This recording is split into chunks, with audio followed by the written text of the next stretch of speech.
3, 2, 1. Great, thank you. This is Councilman Tyrone Johnson. We're convening the Community Development Committee, and we do have in chambers Councilwoman Vicky McKeever, Councilwoman Amanda Cook, and Councilman Tim Andrews. So we'll go ahead and get started with 2024-089. The consideration of the 2024 Annual Action Plan. And Ms. Nina Wilson, our Community Development Director, will start off with that. Thank you. Good afternoon, Mr. Chairman, members of the council. This item is going to be primarily sort of an introduction to our 2024 Annual Action Plan. So we're not asking for any action today. One of the things that we don't have right now are our allocations for 2024. So we're not really able to budget right now, so we're going to wait I'll give it a few more weeks and we'll see if anything comes out. But we did get the news today that Congress has funded the CDBG program at the same level, at least as last year, but there may be some cuts maybe on the home side. So we're just kind of waiting to see what happens, in DC at that level on our allocations. And do you mind giving that level for those who may not know what that level was? Do you mind giving that level? Oh gosh. At the for our allocations locally? Yes, ma'am. Okay, I do have that in the presentation. You do? Okay, perfect. Yeah, so I'll get to that. I'm sorry, I was thinking at the DC No, you're level, good. billions. We're talking billions, but that's still not enough when we talk about nationwide. Right. And some of this, I apologize, some may be kind of redundant, seeing that you all did have the presentation yesterday. But right now, as part of our strategic planning process, we are still operating under our 2020-2024 consolidated plan. And of course, this plan is designed to help jurisdictions assess our affordable housing and community development needs and market conditions, and to make data-driven, place-based investment decisions. And the 2024 Annual Action Plan will be the 5th year of this 5-year plan. So we will actually begin working on next year's consolidated plan in the fall, toward the end of 2024, and that will be submitted in 2025. The Annual Action Plan, it is the strategic plan that describes sources, uses, and beneficiaries of our programs, and it primarily identifies how the city will use Community Development Block Grant, or CDBG, and Home Investment Partnership Program, or HOME funds. In the consolidated plan, we have identified specific goals and strategies. The housing goal, of course, is it outlines how we plan to address decent, safe, affordable, sanitary housing, making that housing accessible and available. When we look at special needs, that's not just housing, but it's also services for those that have special needs. That could be seniors, those that are disabled. And so that is the strategy that we address those sorts of issues. And then, of course, the homeless strategy, we're looking at, again, housing and services, how we can house individuals and families, as well as provide services for them. And community development and economic development, those are those needs that are outside of housing. So when we look at community development needs, we're talking specifically about services. We partner with our nonprofit agencies to carry out certain services. And economic development, of course, is job creation and job retention. The areas of impact that we concentrate on, affordable housing, we have our emergency urgent repair program, down payment assistance and incentives, and new construction, single and multifamily. The one thing that I do want to say, because it was asked yesterday about the numbers of our down payment assistance program, or cases that we have approved this year, and we have 16. We had 16 applications and 15 that have been approved and closed so far this program year. There was one application that was withdrawn. So we've approved 15 applications this year.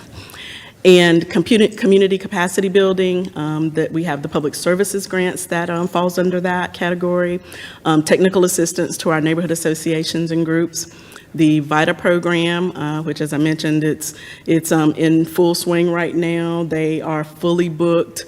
They have an occasional cancellation, but right now they're not even able to take walk-ins. It is appointment only at our sites just because of the demand. And the community gardens, you will actually be getting an update from Crystal Mercer here in just a little bit on the community gardens. And code enforcement, we also will be giving you a brief update on local codes, looking at public nuisance abatement cases and the minimum housing cases.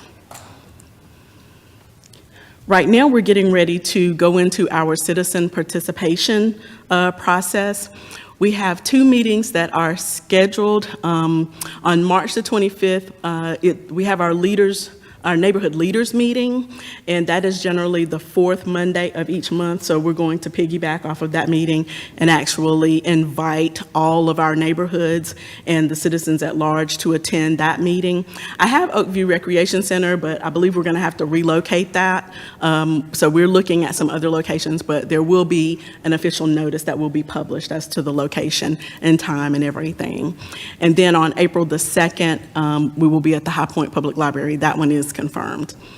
And as I'm asking today, I am asking that you all set a public hearing for the April 1st City Council meeting. And the public review and comment period will begin on March 25th. That is when we will make available the draft plan. We make that available at various sites across the city, as well as on our website and within our office.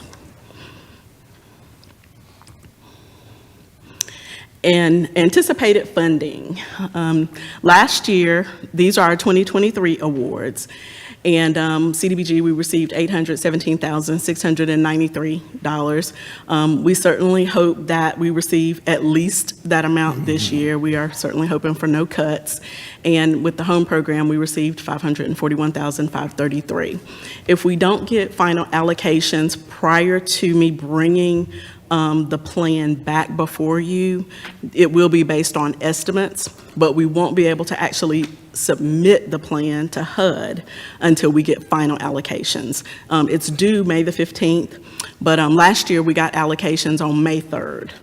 So maybe cutting it a little close, but generally what we ask you all to do is to approve it based on us not making any major changes. That's what we've kind of done in the past, but I realize new council, new year, so maybe some new processes.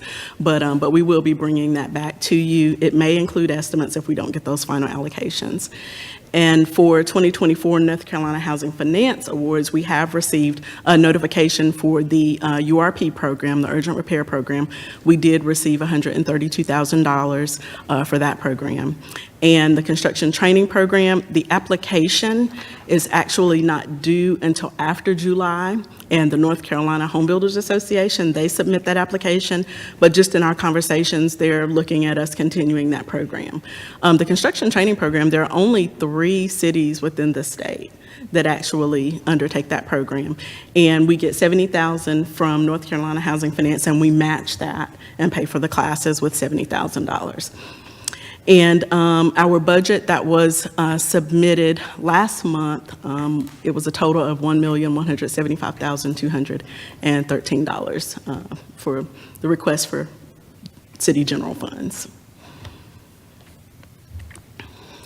And so that is all I have as far as, like I said, it's really sort of an introduction, nothing as far as any votes or anything needed, but just to set that public hearing. Are there any questions? I have a couple questions and a comment. Would a continuing resolution from Congress adjust those numbers or delay our receipt of funds?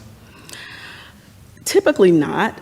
Usually under the continuing resolution, they do include HUD programs so that they can go ahead and make those allocations. Okay.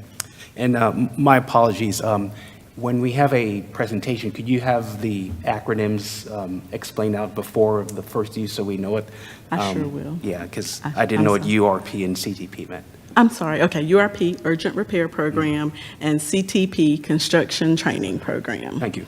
You are quite welcome. I just wanted to make a comment. I didn't say this yesterday, but in June, I will finish my 5 years with my Core City grant that allowed me as a single mom teacher to buy a house in High Point in 2019. And it wasn't an easy process because my banker went out of town right before my closing, and my closing got delayed. And the city staff really helped me get through that whole process. So it helped me to get where I am in High Point, and I will never forget my experience with the staff in that process. So We thank you. appreciate- We appreciate that. I'm really Thank proud you. that will. Yeah, well, thank you, thank you. That is good to know. Any other questions or comments? And I would say for those that are listening online, if y'all would say your names for your comments so they'll know who's speaking. And so would we need to do anything in regards to the public hearing you mentioned? I think they could go ahead and vote to set the public hearing. Okay, okay. So we would go ahead. Okay. I don't think that hurts anything. Typically, I think for some of our other, when we set public hearings, like in planning, we have them to do that. Okay, okay. Well, I would ask for your help with that first one, okay? A motion to set the public hearing, you said at the April 1st meeting. Okay. All right. So we'll make a motion that, I would like to make a motion that we set public hearing for April 1st, 2024. I'll second it. Thank you. Any opposes? Ayes have it, right? Did I do that right? Any, by signs of aye. Aye. Aye. Any opposes? Sounds good. Thank you. And our next one is 2024-090, Community Development and Housing Update. And turn it back over to Ms. Nina Wilson. Thank you. What I wanted to just kind of give you were just a couple updates. Again, I'm sorry if it's repetitive, but to talk a little bit about the housing assessment that we discussed. We did do an RFP and decided to withdraw that RFP. It was leaning a little bit too heavy on the federal requirements for our consolidated plan and annual action plan. So in order for us to do an overall housing assessment, we're going to reissue an RFP. And initially, we did believe that all of this could be done by the end of summer, but with us having to reissue the RFP, we are looking at probably anywhere from, I would say, 8 months out, probably at the soonest that we might have that assessment. And that housing assessment will, of course, be something that will feed what we actually develop and the strategies and goals that we develop for the consolidated plan. And it will help to develop an overall housing strategy. That is one of the things that we want to look at, as I've indicated, just kind of where are the gaps and how we can best, allocate funding and our investments in housing. And the other issue or the other matter is the housing fund. There has been some discussion. We've had some meetings with some local foundations, public-private foundations, as well as private companies, and trying to look at developing a housing fund. It may not specifically be an affordable housing fund, but this is something that has been done in many cities, so we're not really recreating the wheel, but looking at other models and trying to determine what would work best for High Point.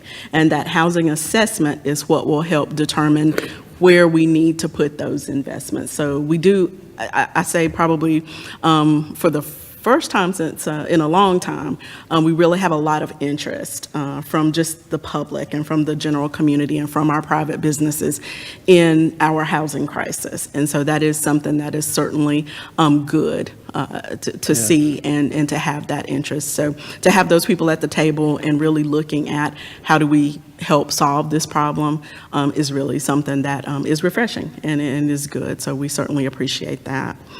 I will also talk just briefly about the day center, just a quick update. Right now, we are still working with Open Door Ministries in trying to find a location. The locations, you may have seen an article in the paper, which was kind of, I think, premature. That information got out a little prematurely. And then the other site that we were looking at Brentwood, that site did not come through. So they are still looking for a viable location. Location for a day center and a men's shelter, it's challenging. It is challenging. And so that is something I actually just talked with Open Door Ministries Executive Director a few days ago, and he said, we're still looking for a site. And the small day center that we were looking at working with Oakwood CDC to develop, that is at 2018 West Green. Unfortunately, the contractor that this individual had been working with has withdrawn from that project. And the pastor at that church is looking to work with another contractor to try to get another bid, another estimate. It may be something that may be coming back before at least Finance Committee. If it's going to be more money, that's something we would have to look at and consider. But I did tell them we can't make any promises. We had one amount approved, but we know it's a need in the community, so we were really looking forward to that. So it was somewhat disappointing when that happened. But just still, again, just trying to be in conversation with folks that are in the community, trying to see what we can do as the city to help, with some of these issues. Correct. And I believe that's it on the affordable housing. Are there any questions, just in general, I guess, about affordable housing or? This is Councilman Johnson, and I would say that is a great thing that we are talking in regards to the housing crisis, because it does exist, and that we have a bunch of stakeholders that are at the table, kitchen table, board table, whatever table that they're at, discussing and trying to find a resolution to it. So that's always good. A little disappointing on the contractor pulling out, though, but things will turn around. So we believe that.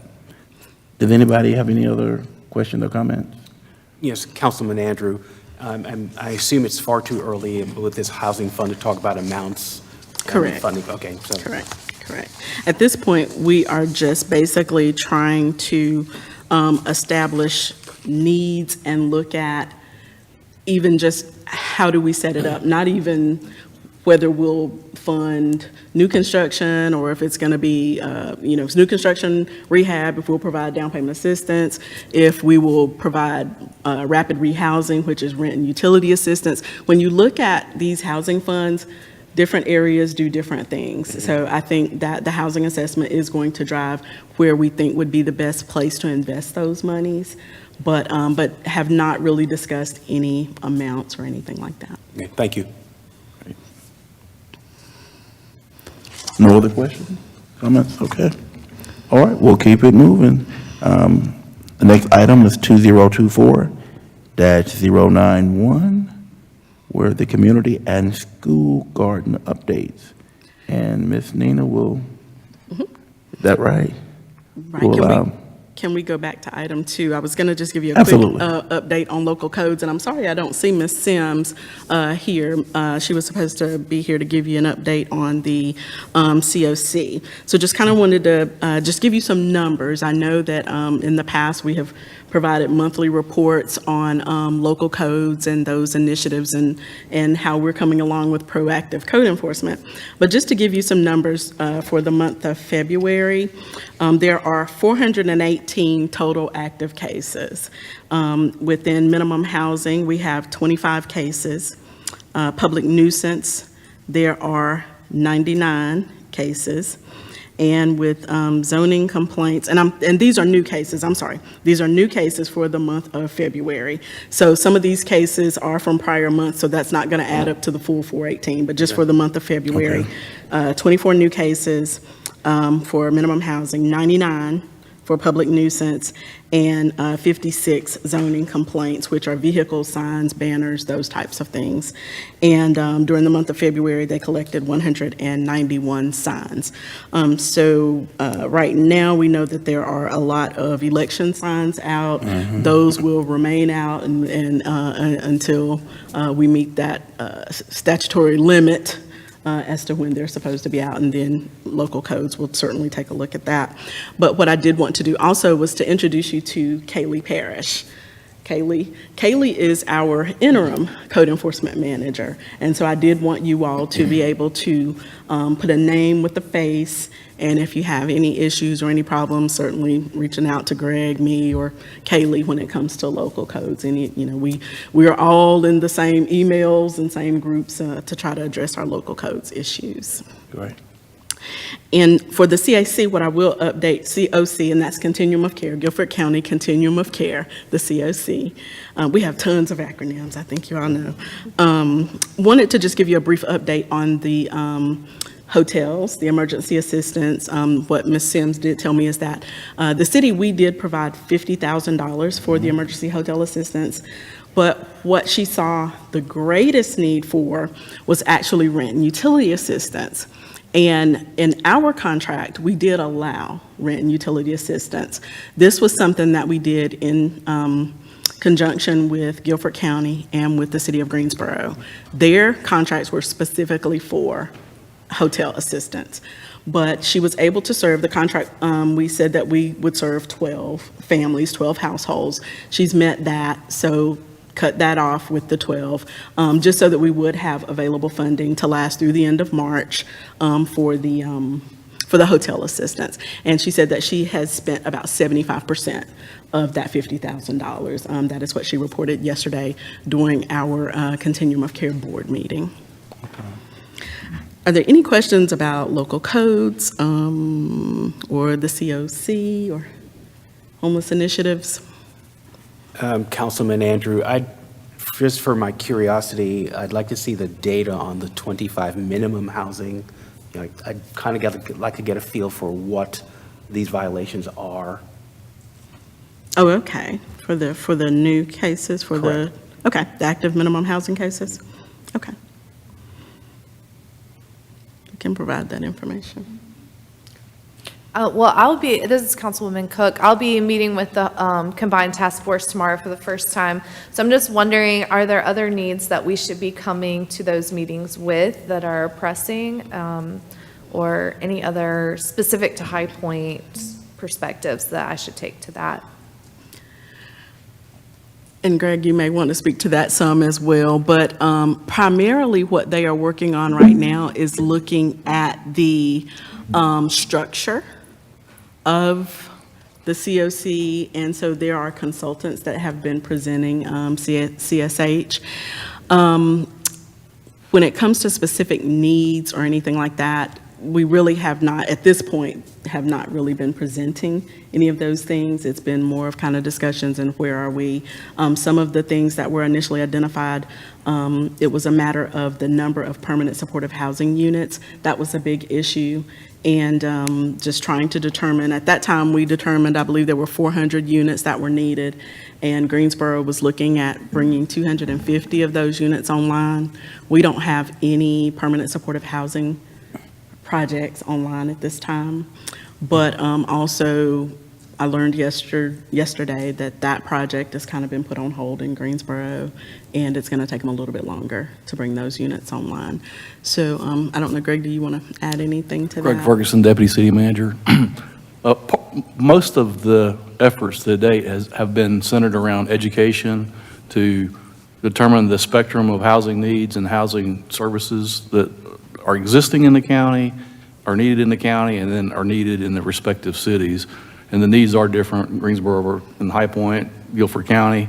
And the attempt has been to work together so that we're not duplicating efforts, but building on each other's work.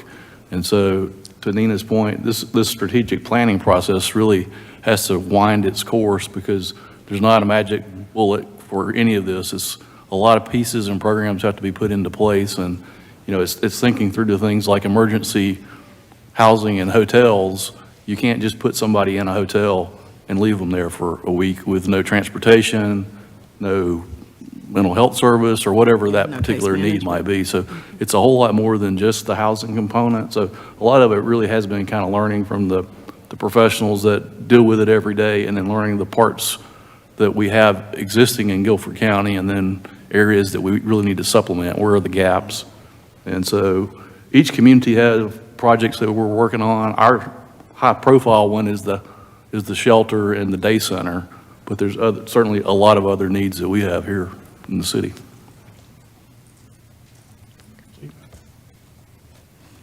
Thank you. Okay.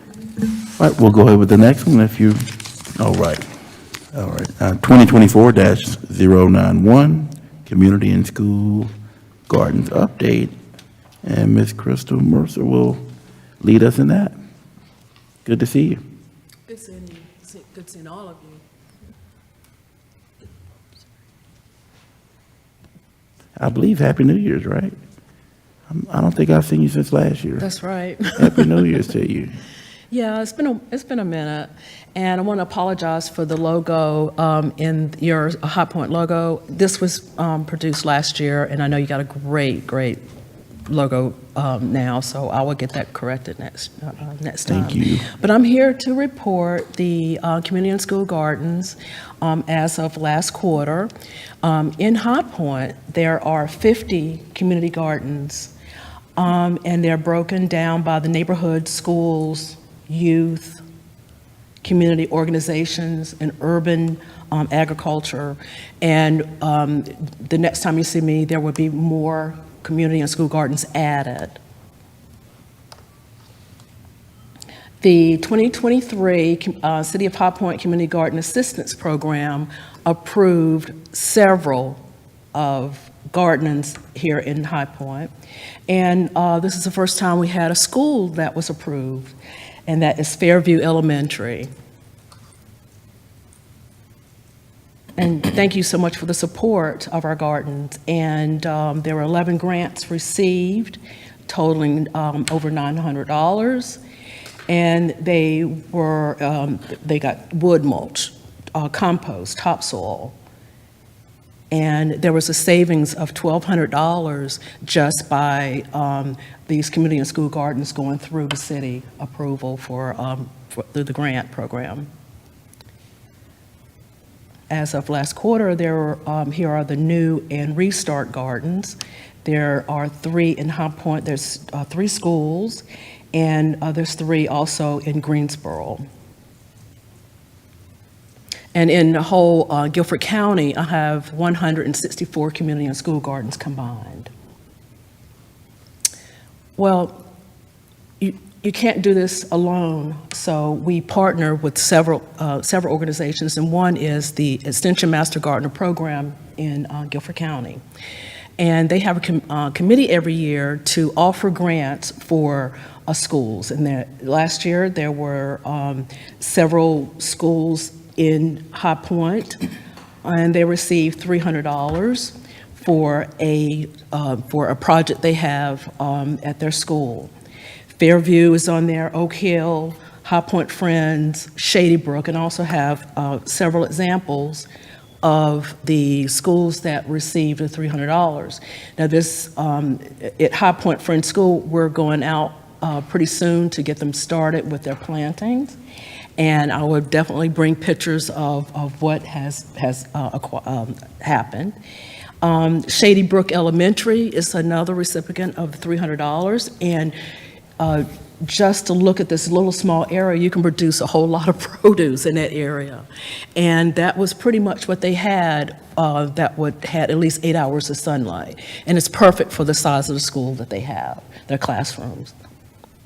And I always go out to make a site visit and help them through the process of whether they can do a garden in that area or not. The Arc of High Point had an open house. They have a beautiful garden, so if you're ever there, stop by. It's wonderful. The Highland Mills Neighborhood Association, they would love a class in gardening for seniors. But I'm going to do it a little bit different. I'm going to do a Gardens Under Glass for our seniors, so that way they can take the garden with them home. So it's really a terrarium. So, and it was very successful last year with a group at the City of High Point Library. It was so successful, everybody else wanted this done as well. So Holland Mills will have their own space, and it's just for them. And we're all going to meet, it's May 11th, and we'll meet there, and we'll offer a class for them, and they get to take home what they create. Awesome. Another part of my job is offering gardening classes. I partner with the City of High Point Library, Mark Taylor, and we did a integrated pest management workshop. It was called Squash the Bug, ? The Urban Ag Committee had a community garden contest, and we have the list of the winners. Bountiful Harvest got Best Overall. The Arc of High Point was Best Use of Output Materials. Sustainable Garden was Southside, and the Best New Community Garden was Village Life Legacy Cathedral. Events. The events in 2024, one just passed. It was Seeds to Share. That is a event that has happened for over the last 10 years. We offer free seeds to our community and school gardens.